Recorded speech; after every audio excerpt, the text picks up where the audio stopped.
ఓం శ్రీమాత్రే నమః. కాశీలో యాత్రలో భాగంగా మేమైతే గనక కాశీ నుండి అలహాబాద్ బస్సులో అయితే గనక ప్రయాణం చేసి వచ్చాము. ఇక్కడ ప్రయాగ్రాజ్ క్షేత్రం ఇది. ఈ ప్రయాగ్రాజ్ క్షేత్రంలో త్రివేణి సంగమం కూడా ఉంది. ఆ త్రివేణి సంగమంలో మేమైతే గనక స్నానం చేసి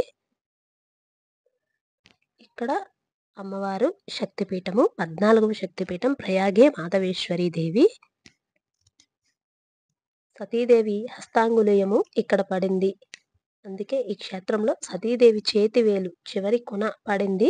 కావున ఇది ఒక శక్తి క్షేత్రంగా శక్తిపీఠముగా పేర్కొంటుంది. ఇది 14వ శక్తిపీఠం మాధవేశ్వరి అమ్మవారి శక్తిపీఠం అయిన తర్వాత అక్కడికి కొంచెం దూరంలో మనకి హనుమాన్ గండి అనే హనుమంతుని ఆలయము ఉంటుంది. ఈ ఆలయం అయితే కనుక ఇక్కడ బాగా ప్రసిద్ధి. హనుమంతుడు ఇక్కడ మనకి కింద ఇలా పడుకుని ఉండేలాగా స్వామివారిది మొత్తం విగ్రహం అన్నమాట. చాలా పెద్దది అయితే కనుక చూడడానికి చాలా బాగుంది. స్వామివారికి ఇక్కడ అభిషేకాలు నైవేద్యాలు సమర్పిస్తూ ఉంటారు. ప్రయాగ్రాజ్లోనే ఇది కూడా ఒక ఆలయం.